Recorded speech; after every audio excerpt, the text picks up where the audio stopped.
Bon, donc avant d'attaquer le cours, je vais vous envoyer une petite évaluation à faire, très rapide, qui concerne le cours que nous avons fait la semaine dernière sur la partie 1 de la tenue de route. Donc pour les absents, je vous avais mis une vidéo sur YouTube afin que vous puissiez reprendre le cours. Vous avez tous le cours papier qui est dans votre dossier du Drive, ce qui va vous permettre de pouvoir ainsi suivre le cours et répondre aux quelques petites questions que vous venez de recevoir par mail. Voilà. Donc c'est à vous pour répondre aux questions. On va dire 10 minutes max, les gars. Vous allez le mettre sur notre boîte mail ou... Ça y est, tu l'as reçu par mail. Tu l'as reçu par mail, donc tu vas sur ta boîte mail et tu cliques sur le lien pour ouvrir le document et le compléter. Hop, je reviens ici. Donc on va faire là donc l'étude temporelle et l'étude de maintenance. Alors je pense qu'aujourd'hui on va faire que le temporel. La maintenance, ça m'étonnerait qu'on ait le temps de le faire. Il nous reste 40 minutes, ça va être un peu chaud patate. Mais enfin on va voir. Donc sur la deuxième partie, on a les côtes géométriques de la moto.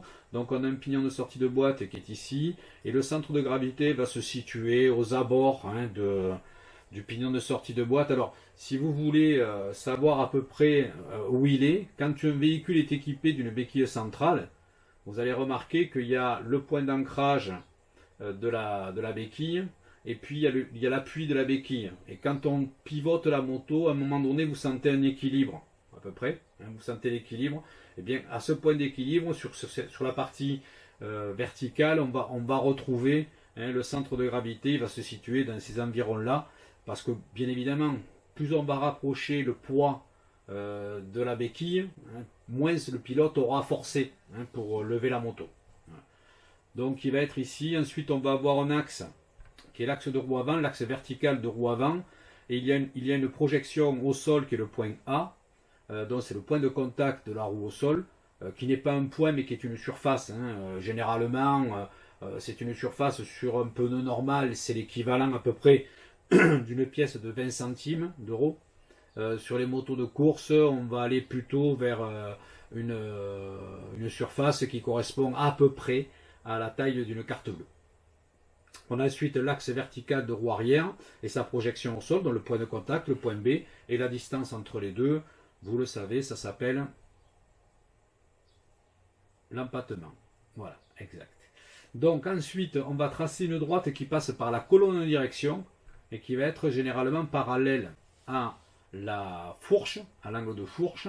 Donc ça s'appelle l'axe de direction. Donc cet axe de direction va se prolonger jusqu'au sol. Et la projection au sol de l'axe de direction, c'est le point C. Et ce point C, il va y avoir une distance entre le point A et le point C, et cette distance, c'est la chasse linéaire ou le déport au sol. Voilà. Ça, si vous voulez, c'est vraiment les côtes géométriques qui nous intéressent. Ah, il y en a d'autres, évidemment, mais je vais, à titre personnel, moi, en rester là et indiquer la dernière côte qui nous intéresse en tenue de route, c'est l'angle de chasse. Donc, c'est l'angle que fait l'axe de direction et la route. Voilà. Alors, vous risquez de voir des angles de chasse de 27 degrés, d'autres qui vont être de 63 degrés. Il faut savoir que si vous avez plus de 45 degrés de valeur, c'est que l'angle est donné par rapport au sol. Et si vous avez moins de 45 degrés, c'est que l'angle est donné par rapport à la verticale. Donc soit on donne l'angle de chasse par rapport au sol, comme c'est le cas sur l'image, soit on le donne par rapport à la verticale. Donc voilà, c'est les deux valeurs que vous risquez d'avoir. Donc c'est pas systématiquement que tous les constructeurs vont donner un angle de chasse par rapport au sol. Mais pourtant c'est celui-là qu'il faut utiliser. Alors, en ce qui concerne la répartition du poids, il y a une distance entre l'axe de roue arrière et au niveau vertical, entre l'axe de roue arrière et le centre de gravité, c'est le dépôt arrière, et l'axe du centre de gravité et l'axe de roue avant, du point de contact de la roue avant au sol, c'est le dépôt avant. Ça c'est important, vous allez voir après pourquoi. Voilà, donc après on va voir des répartitions de charges, hein, et donc évidemment que ces déports arrière et ces déports avant vont rentrer en effet. Effectivement, si j'ai un poids qui s'exerce sur le point G, hop, on a dans le poids qui s'exerce, on va avoir le sol qui va réagir, hein, sur chacune des roues. C'est-à-dire qu'en fait, même si le poids s'exerce sur G, ici, hein, en fait, nous, on va exercer le poids, la moto va exercer le poids sur les deux roues. Ce qui veut dire que chaque roue va appuyer d'une certaine quantité, hein, sur la route. Cette quantité, on appelle ça la répartition des masses.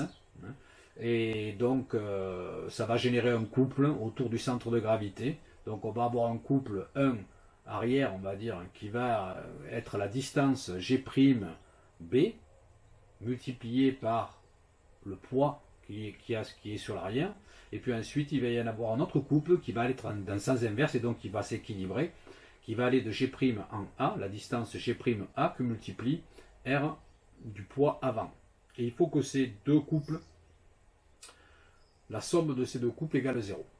Donc ce qui fait que si effectivement j'ai une distance différente entre les deux, donc G'(B) est différent de AG', eh bien on va avoir automatiquement une force avant qui va être différente et une force arrière qui va être différente, dont le poids va être différent. Si les déports étaient égaux, ça veut dire qu'on a 50% de la charge qui est sur devant, 50% de la charge qui est sur l'arrière. Hein. Là, sur le cas, on va se rendre compte que, allez, on va dire qu'on a 40% sur l'image, là, on aurait 40% sur l'arrière de charge, et 60% sur l'arrière et 40% sur l'avant, parce qu'on s'aperçoit que la distance vers l'arrière est plus courte. Donc si je veux que la force qui est multipliée ici et ici, hein, ces forces soient égales, il faudrait que les distances soient égales. Comme il y a un écart de distance, ce même écart de distance donne l'écart de charge. C'est-à-dire que si la distance est courte, la force sera grande. Si la distance est longue, la force sera petite pour que la somme des couples soit nulle. Voilà. Bon, ça c'est de la FS pure. Je ne vais pas trop vous embêter avec ça, mais voilà. Hein, la position du centre de gravité, en fait, va nous indiquer ça. Et la charge sur une roue, elle est hyper importante parce que pour qu'un pneu adhère et qu'on puisse transmettre des efforts au sol, il faut qu'il y ait de la charge, hein, sur le pneu. Donc plus cette charge sera importante, plus on va pouvoir transmettre d'efforts. Alors, voilà, donc pour les connaître, les valeurs de charge, soit elles sont données dans la revue technique, hein, donc vous les trouverez sur la revue technique, soit vous serez obligé de les peser. Alors l'année dernière on l'avait fait, je ne sais pas si vous vous souvenez, hein, on l'avait fait sur la MT-09, hein, on avait mis des balances sur chaque roue, hein, pour bien connaître la répartition des charges sur chacune des roues. Voilà. Donc le poids total, évidemment, si j'additionne les deux charges, ça me donne le poids total de la moto. Chacune donc des forces exerce un effort sur le sol, et le sol va lui réagir à cet appui. Pourquoi est-ce qu'il est important de connaître la charge sur les roues? Donc il faut revenir aux notions de base. Pour qu'une moto aille droit, il faut impérativement et en permanence que ces roues restent alignées entre elles sur l'axe d'avancement de la moto. Donc on va avoir l'axe de roue arrière qui est ici, qui doit être perpendiculaire à l'axe d'avancement, et l'axe de roue avant qui doit également être perpendiculaire à l'axe d'avancement et parallèle en même temps à l'axe de roue arrière. Si je suis dans cette configuration là, effectivement j'ai une moto qui va aller droit. Vous allez me dire mais pourquoi la charge? On va y venir, vous verrez. Donc elles doivent rester parallèles entre elles, hein, et les axes de roue, hein, autour desquels les roues tournent, doivent être perpendiculaires à l'axe d'avancement de la moto. Si je suis comme ça, je suis OK. D'accord? C'est ce que je dois chercher. Ça, c'est pour aller droit en roulant en ligne droite. Si par contre, maintenant, l'axe de roue arrière, lui, il va rester, quoi qu'il arrive, toujours dans l'axe du châssis. Toujours. Pour la bonne et simple raison, c'est qu'on a un bras oscillant qui enferme la roue et qui va empêcher l'axe de roue arrière de se décaler, de rester perpendiculaire en permanence avec l'axe de châssis. Si on a, donc ça c'est constructif. Donc on va avoir effectivement la même poussée d'un côté et de l'autre. C'est-à-dire que l'arrière va pousser dans l'axe du châssis. Et du coup, je vais avoir un véhicule qui va pouvoir aller droit. Par contre, la différence, c'est que la roue avant, elle peut tourner autour de la direction. Si j'ai ma roue avant, elle va pouvoir, si je vais devant, elle va pouvoir tourner autour. Ce qui veut dire que si elle tourne autour de l'axe direction, du coup, son axe de rotation n'est plus perpendiculaire à l'axe d'avancée du véhicule. Et que va-t-il se passer? La moto va changer de trajectoire. La roue avant va pousser comme ça, et du coup, on va avoir un changement de cap de la moto. C'est ce qu'on va utiliser quand on manœuvre. Donc pour cela, on va braquer le guidon. Je vous rappelle que une moto est un solide déformable, donc qui est composé d'éléments rigides, le châssis, les roues, le bras oscillant, et ensuite on va avoir les éléments rigides vont être reliés les uns aux autres par des éléments élastiques, donc les suspensions. Les éléments rigides peuvent tourner les uns par rapport aux autres. Si je prends le bras oscillant qui est rigide, il va pouvoir tourner autour du châssis. Le train avant, la fourche, va pouvoir tourner autour de l'axe de direction. D'accord? Ce qui veut dire que quand il va y avoir les éléments élastiques vont changer de dimension, automatiquement mon châssis, mon ensemble va se déformer. Donc je vais avoir ici, à la base j'avais cette distance là, là elle va se décaler, là elle va se décaler, donc je vais avoir effectivement un véhicule, enfin un axe qui va changer, et du coup je vais avoir des dimensions qui vont également changer. Je vais avoir l'empattement qui va changer, et je vais avoir également la chasse linéaire qui va changer en fonction des situations dans lesquelles on va se trouver, soit avec une suspension arrière qui se détend ou qui se comprime, et une suspension avant qui se détend ou qui se comprime. Voilà. Donc le débattement, l'importance qu'il a généralement pour les motos de route, on va limiter la déformation, c'est-à-dire qu'on va mettre très peu de débattement de fourche ou de suspension arrière pour éviter justement cette amplitude que nous avons là, de roue arrière ou de roue avant. Pour limiter l'amplitude, on va limiter le débattement de la suspension avant, et généralement, moins il y a de débattement, plus on est sur un véhicule qui va rouler sur des surfaces planes avec peu d'obstacles. Donc les routes, donc c'est les motos de route. Par contre, dès qu'on va rentrer en tout terrain où on va avoir quand même des obstacles à passer, des bosses, des trous, des choses comme ça, on va augmenter le débattement, mais si on dit qu'on augmente le débattement, on va augmenter les déformations. Donc les variations d'empattement et de chasse linéaire vont être beaucoup plus importantes sur une moto de tout terrain que sur une moto de route. Donc ce qui veut dire que si on veut aller vite, il va falloir qu'on réduise un peu les débattements. Et si par contre on veut absorber des bosses, il va falloir réduire la vitesse de déplacement parce que sinon on ne pourra pas. Alors, qu'est-ce qui se passe sur une roue à l'arrêt? Est-ce qu'il y en a qui... D'abord, est-ce que vous suivez tous? Pas de problème, c'est bon? Ouais? Ok. Merci. Alors, qu'est-ce qui se passe à l'arrêt? Alors, on a une roue qui est en contact avec le sol.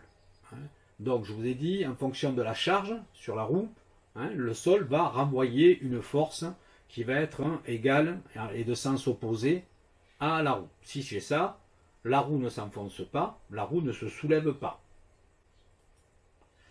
Qu'est-ce qui se passe quand on va mettre la roue en rotation? Donc, vous voyez bien que là, on commence à parler de charge sur la roue avant. Le poids sur la roue avant. On commence à en parler.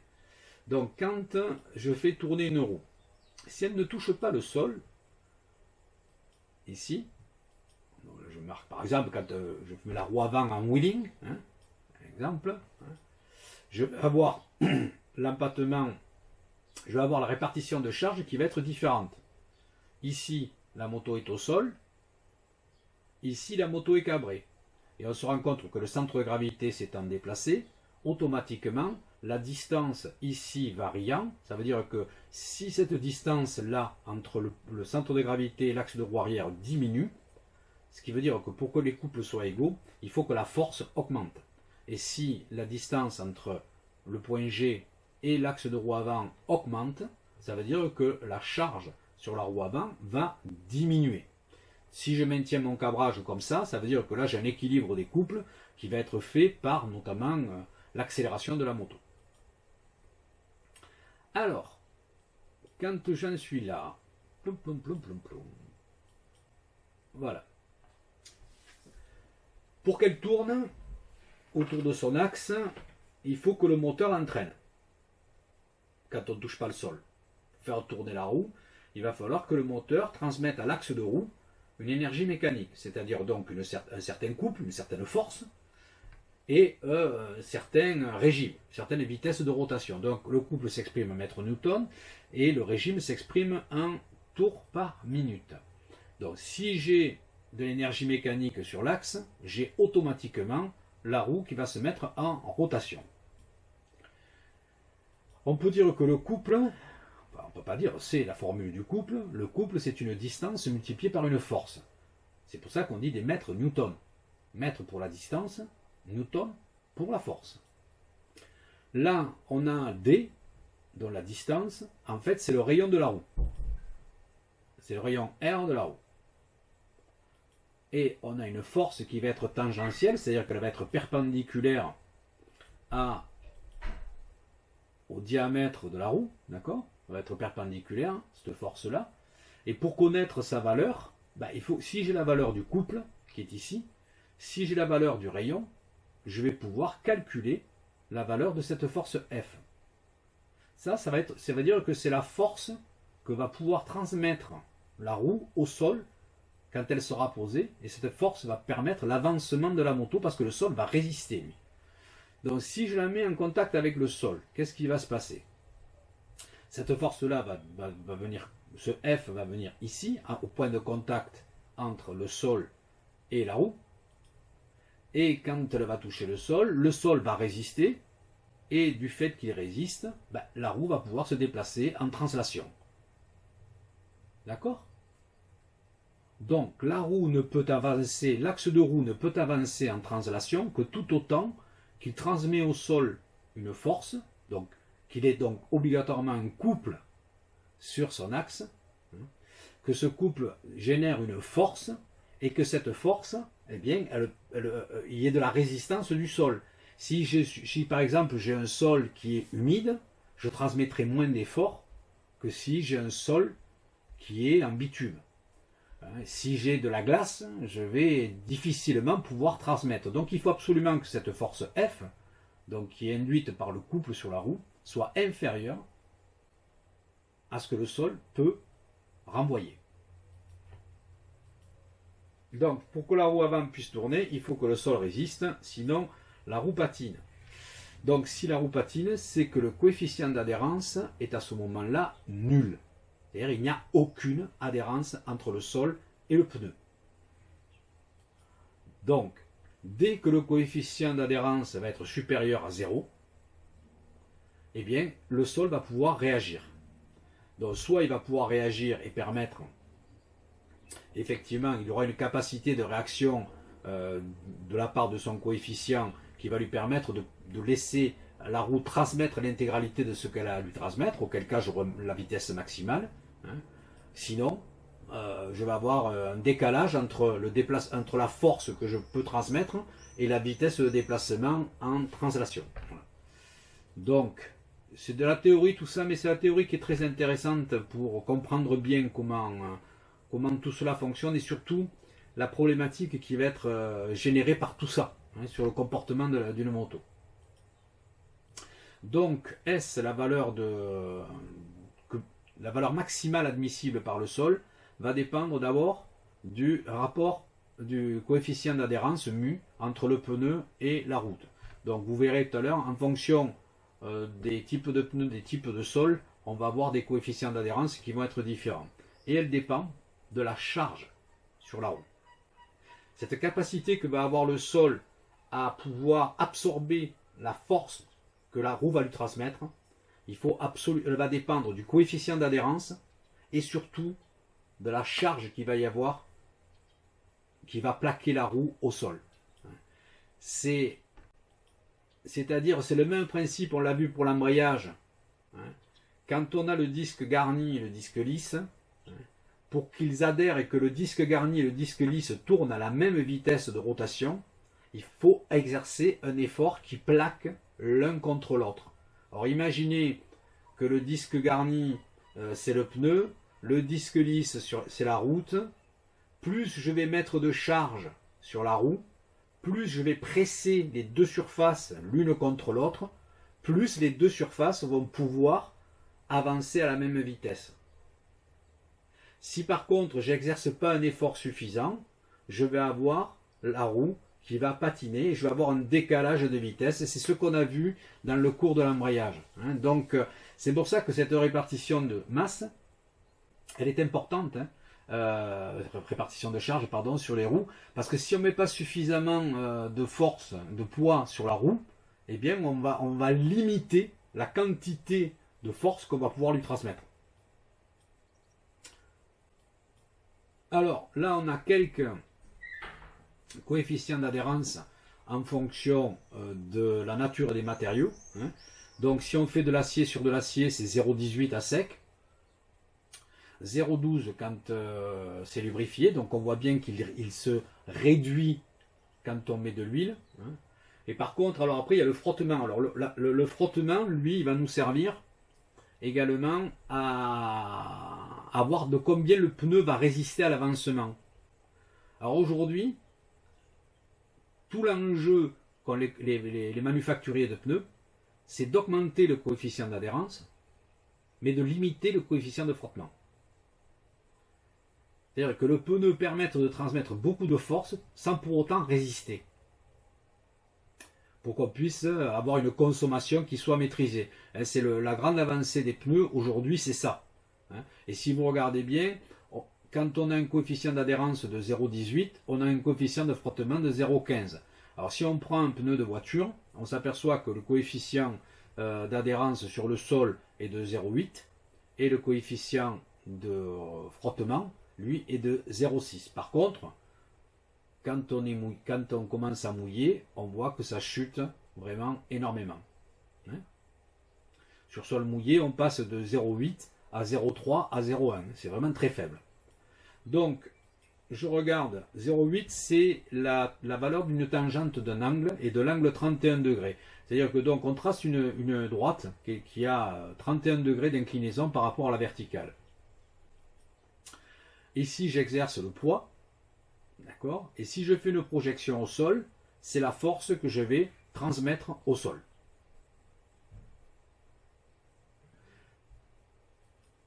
Si j'augmente le poids, la force que je vais pouvoir transmettre au sol va automatiquement augmenter. D'accord? Vous voyez là? P1 est petit, la quantité de force que je peux transmettre au sol est faible. Si j'augmente la charge sur la roue, je vais pouvoir transmettre au sol plus de force, avec le même coefficient d'adhérence. Le coefficient d'adhérence, c'est cette inclinaison-là qui va permettre cette projection-là.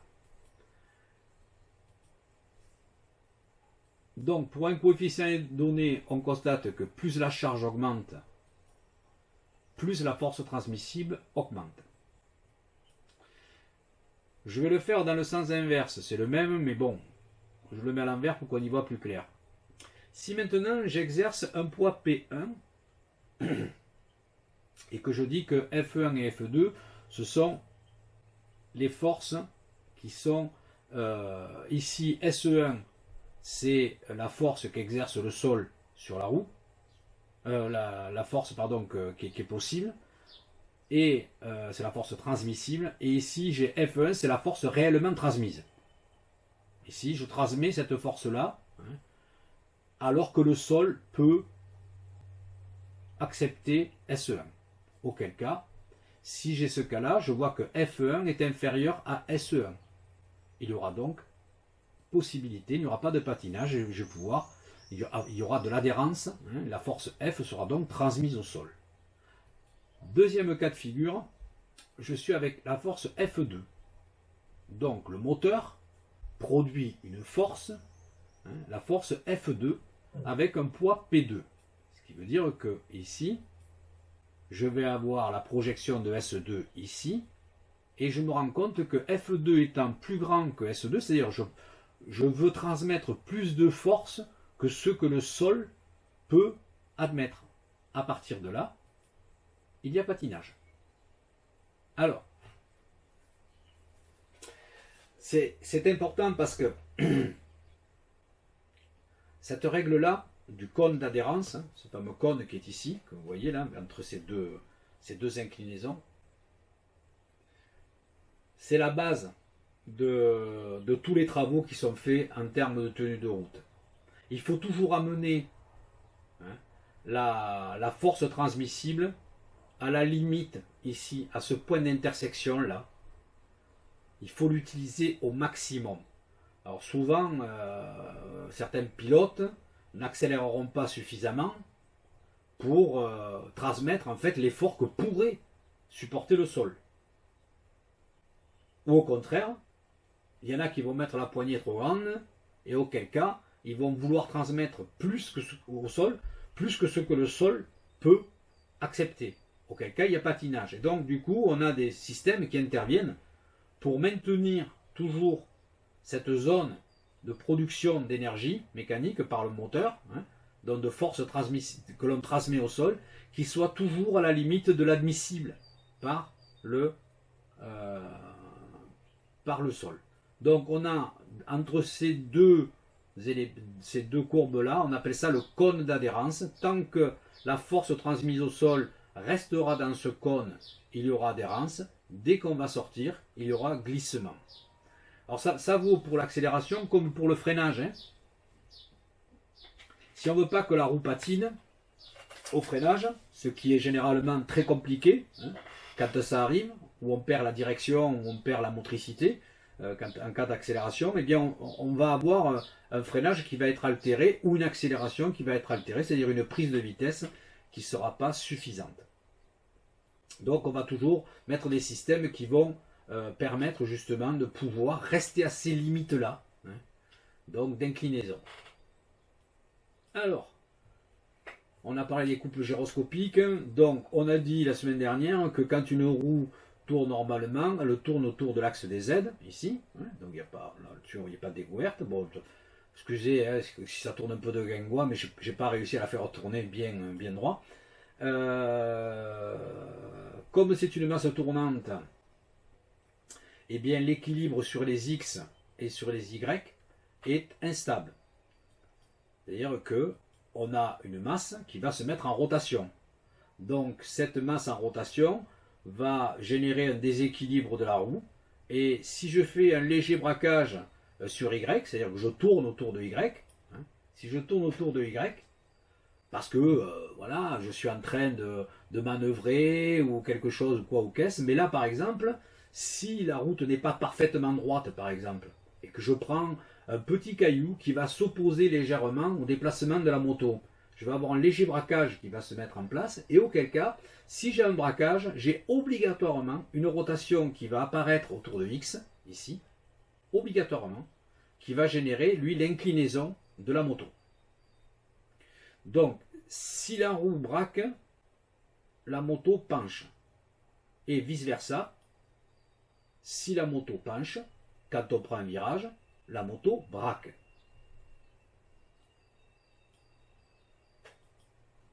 Ok? Donc ça c'est naturel. C'est-à-dire il faudrait que il n'y ait aucune rotation sur les X, ni aucune rotation sur les Y. Ce qui est hyper compliqué quand on roule. Que notamment sur la roue avant, où les effets gyroscopiques vont être catastrophiques en termes de tenue de route, ça va être compliqué.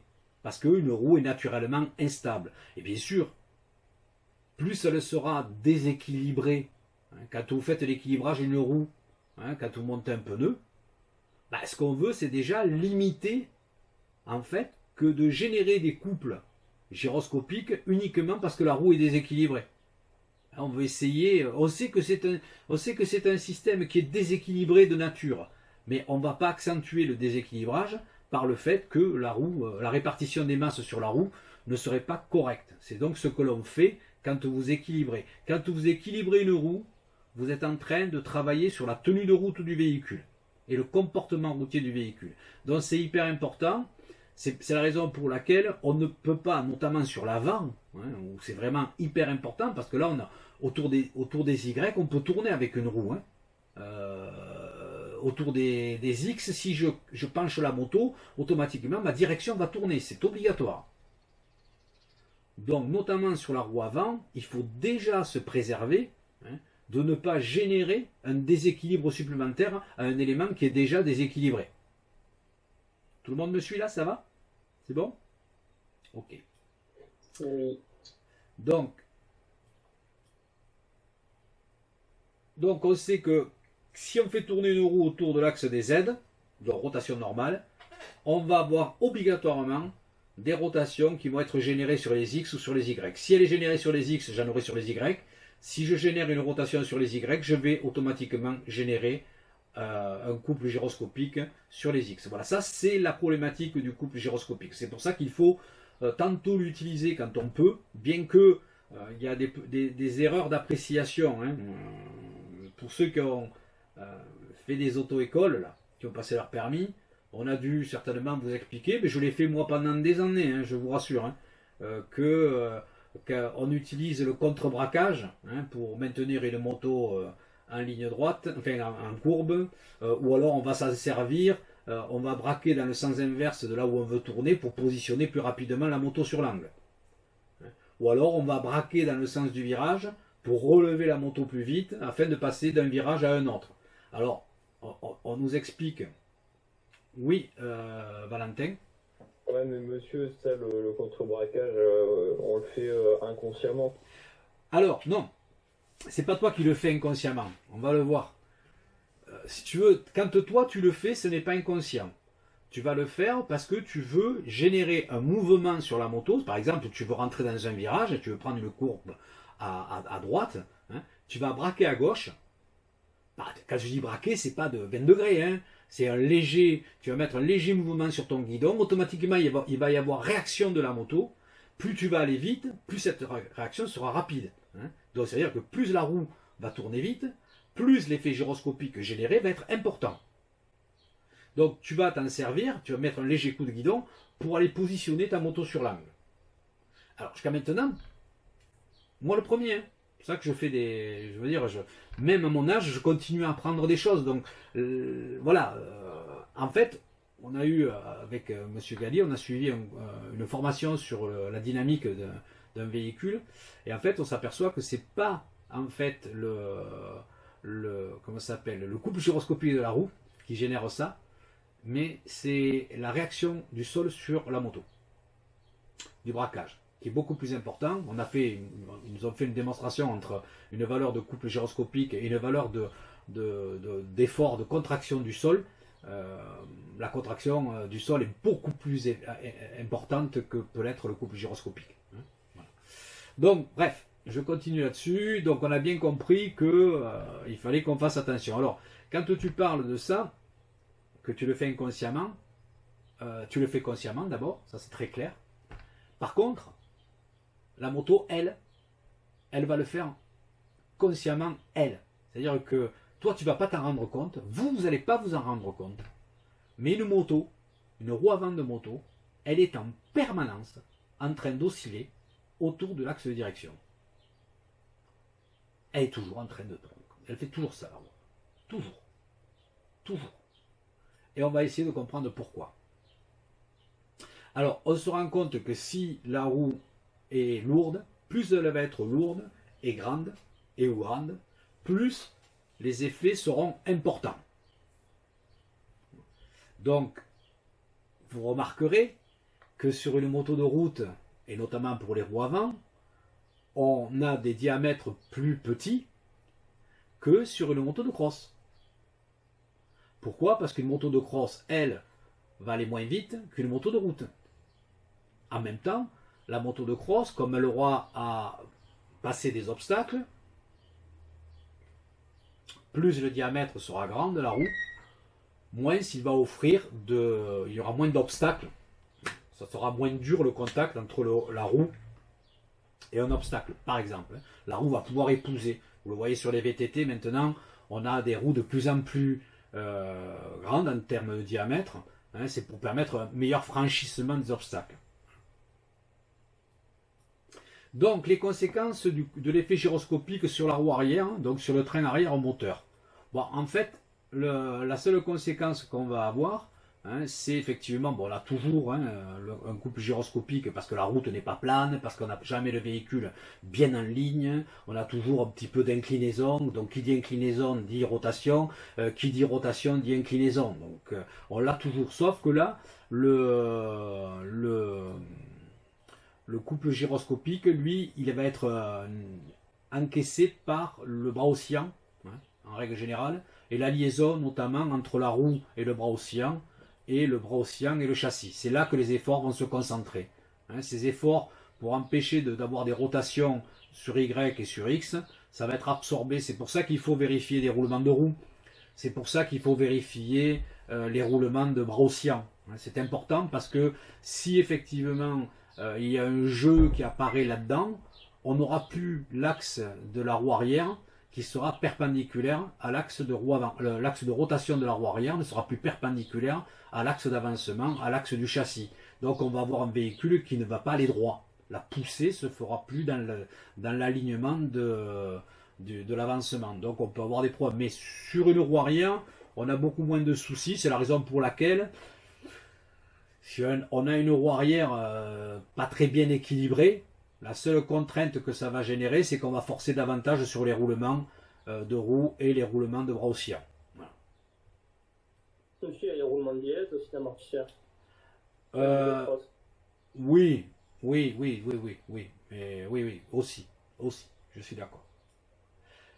Alors après, par contre, là, sur le train avant, ça va pas être la même, là. Parce que la problématique de ces générations de couples sur les Y et les X, dû à la rotation sur Z de la roue, c'est qu'elle, elle peut tourner par rapport à l'axe de direction, la roue. Donc, quand on va pencher la moto, parce que quand on va prendre un virage, elle va braquer, obligatoirement. Et quand on va changer de cap, elle va pencher, obligatoirement. Mais nous, quand on veut aller droit, il ne faut pas que la roue décide elle-même d'aller là où elle veut. On a dit que les changements de cap ou les modifications d'angle ne devaient être que du ressort du pilote, pas de la moto. Or, dans la configuration telle qu'elle est là, on se rend bien compte que la roue avant elle pourrait faire ce qu'elle veut. Donc il a fallu trouver un moyen pour que cette roue avant ait son axe Z toujours perpendiculaire à l'axe d'avancée. Et pour cela, eh bien, on va mettre en place un système qui va combattre l'effet gyroscopique de la roue avant en ligne droite. Quand on roule, on va faire en sorte que cette roue avant ne tourne pas autour de l'axe de direction. Comment? On va regarder.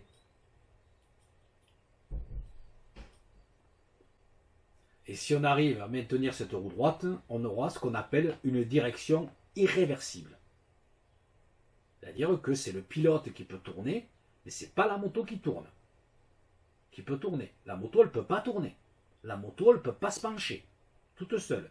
C'est soit le pilote qui tourne la direction, soit c'est le pilote qui incline la moto. Mais ce n'est pas le contraire. Donc pour cela, il faut qu'on regarde une roue de caddie. Au supermarché, on a une roue de caddie ici. Et si je prends une roue de caddie, on a une chape qui est ici, qui ressemble un petit peu, si vous le voyez, remarquez bien, à la chape d'une fourche, qui vient s'accrocher sur la roue. On va avoir un axe de roue, vertical. On va avoir un point de contact au sol, le point A, de contact de la roue au sol. Ensuite, on va avoir un axe de direction, avec sa projection au sol, B.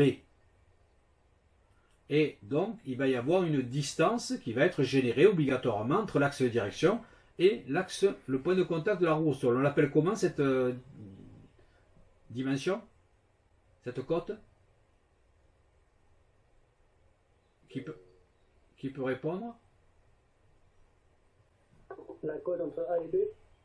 Ouais, la petite cote D qui est ici, là. On l'appelle comment? C'est pas la chasse linéaire. Ouais, c'est ça, c'est la chasse linéaire. Hein, c'est le déport au sol, effectivement. Hein. Donc on a vraiment une analogie entre une roue de moto, avant, avec sa fourche, et une roue de caddie qui est montée sur une chape, qui est une roue orientable. Donc elle peut changer de position. Donc effectivement c'est le déport au sol. Si je pousse mon caddie, la roue va commencer à se mettre en rotation. Ok? Et qu'est-ce qu'on constate? Quand vous poussez votre caddie, que vous avez la roue au départ qui est dans cette position-là, que va faire la roue? Elle va se retourner dans l'autre sens. Ben ouais, elle va se retourner dans l'autre sens. Elle va tourner autour, naturellement, elle va tourner autour de son axe de direction. Et donc, du coup, eh ben, on va avoir, si on regarde par-dessous, on a toujours cette distance D qui va être là. Maintenant, elle va être là. Mais une fois qu'elle est dans cette position, est-ce qu'elle en change? Ou est-ce qu'elle reste comme ça pendant que je continue de rouler? Est-ce qu'elle continue de tourner autour de son axe de direction? La roue de caddie. Oui et non. Ben non, normalement, elle reste là. Hein, elle reste dans cette position-là où on a la projection de la direction qui est devant le point de contact par rapport à l'avancée du véhicule. Quand l'axe de direction avance en translation, eh bien, ou l'axe de roue avance en translation par rapport au sol, on va se rendre compte qu'on aura toujours cette forme-là. Et est-ce que vous avez remarqué une chose? Entre un caddie vide et que j'avance, vous avancez avec votre caddie vide, là, les roues orientables elles vont faire un peu comme le drapeau. Elles partent à droite, puis elles partent à gauche, elles font que ça. Elles font que ça. Et plus on va charger, moins elles vont le faire. Plus on va exercer de poids sur la roue, moins elles vont osciller. Pourquoi? Ben, on va regarder ce qui se passe au niveau du contact, au niveau du sol. On s'aperçoit que le point A, dans le point de contact du pneu, de la roue sur le sol, va pouvoir tourner autour du point B. C'est-à-dire, le point B, c'est vraiment l'axe de rotation. Et donc, ce point A va pouvoir tourner, se déplacer autour de cet arc de cercle, dont le rayon sera la distance AB, donc la chasse linéaire. Ok? Alors, si un léger braquage intervient, c'est-à-dire naturel, comme cette roue qui flotte un petit peu quand on avance avec notre caddie. Il faut savoir que notre roue de moto, elle a exactement les mêmes phénomènes. Sauf que sur un caddie, on va plus le voir que sur une moto. Mais on va voir le point A, dont le point d'application de la force qu'exerce le pneu sur le sol, il va se faire au point A. Le point A va passer en A' avec un certain angle de braquage. Donc je vais avoir cette force F qui maintenant ne va plus s'exercer sur l'axe où on retrouvait les points AB, mais sur l'axe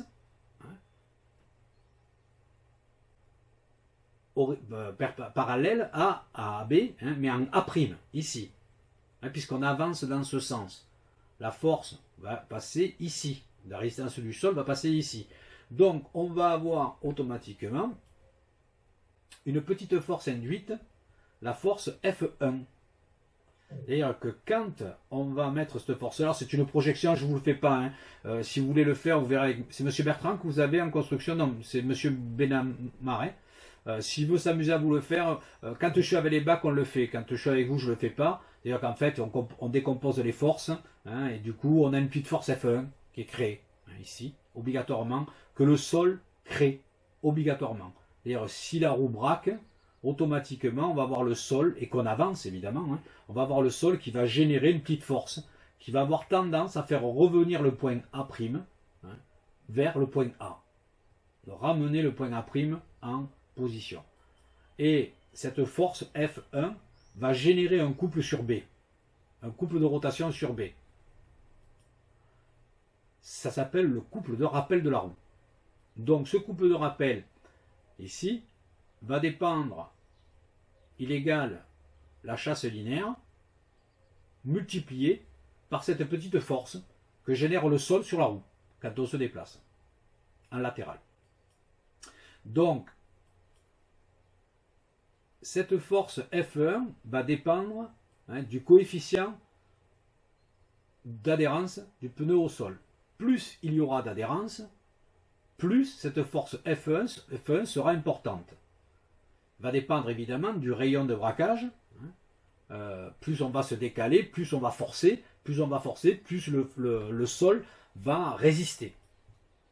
Et va dépendre de la chasse linéaire. Donc, si je regarde bien ici, en fonction de différentes chasses linéaires que j'aurai mises, de valeur, eh bien je vais avoir un couple qui va être, quand je suis avec D, je vais avoir A' B que multiplie F1.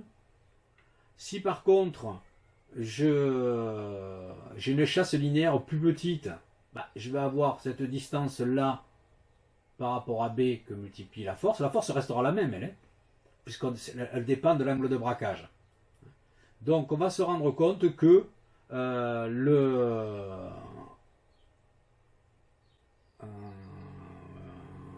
la chasse linéaire, ouais, d'accord. Donc après, comment cette distance-là, elle est déterminée?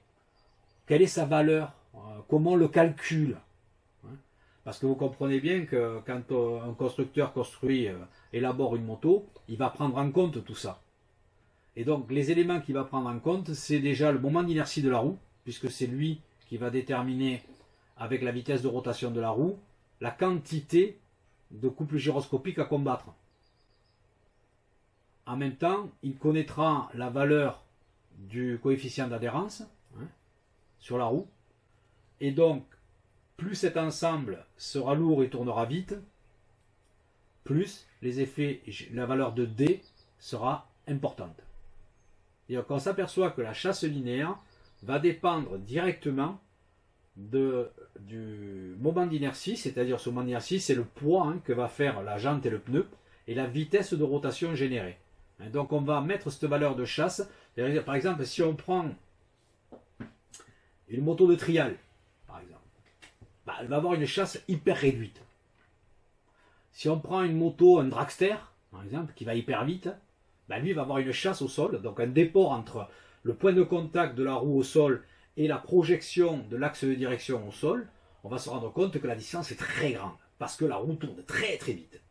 Donc il faut absolument, donc le couple gyroscopique généré est énorme, donc il faut vraiment maintenir cette roue en ligne droite, et donc il va falloir générer un couple très important. Pour combattre le couple gyroscopique, on va lui opposer un couple de rappel qui sera hyper important. Par contre, sur une roue de trial, où on roule très lentement, on va pouvoir mettre une chasse très faible, chasse linéaire très faible.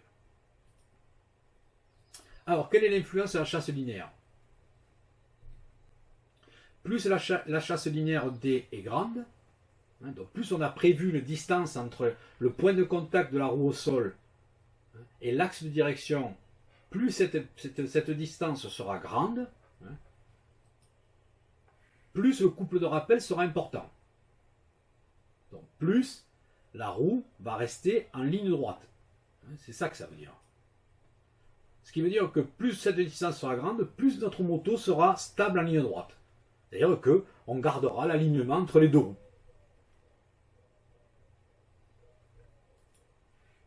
Mais, en termes de comportement routier, la stabilité s'oppose toujours à la maniabilité.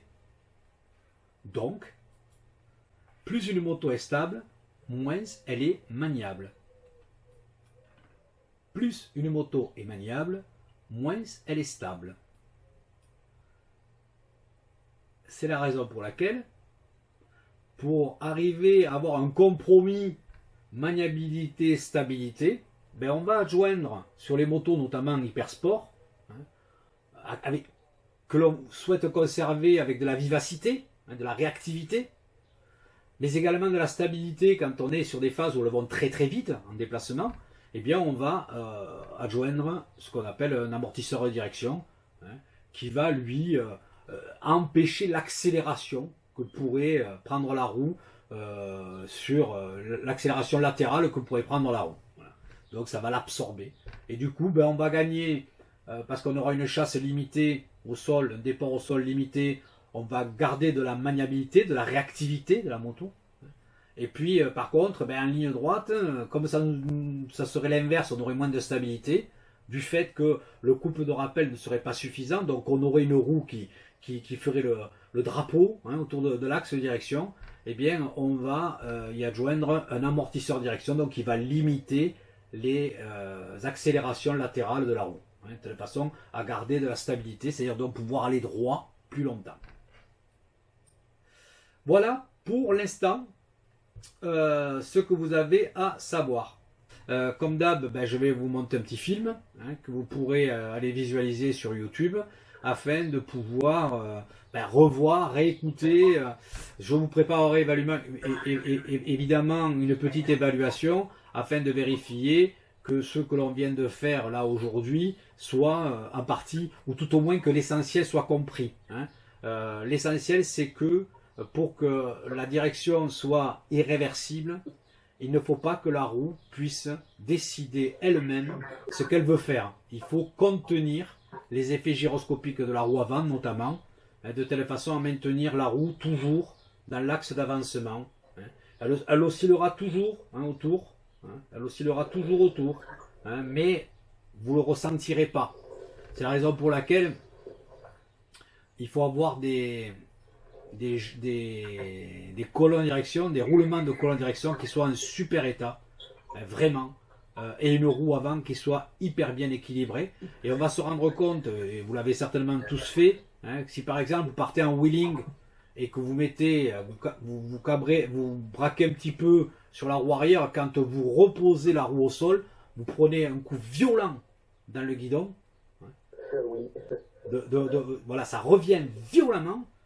Ça c'est parce qu'on vient de retoucher le sol avec une roue braquée, et ça c'est quelque part le contre-effet du sol sur la roue. Donc dans le guidon on le prend, et si jamais on reposait sans toucher le guidon, on meurt.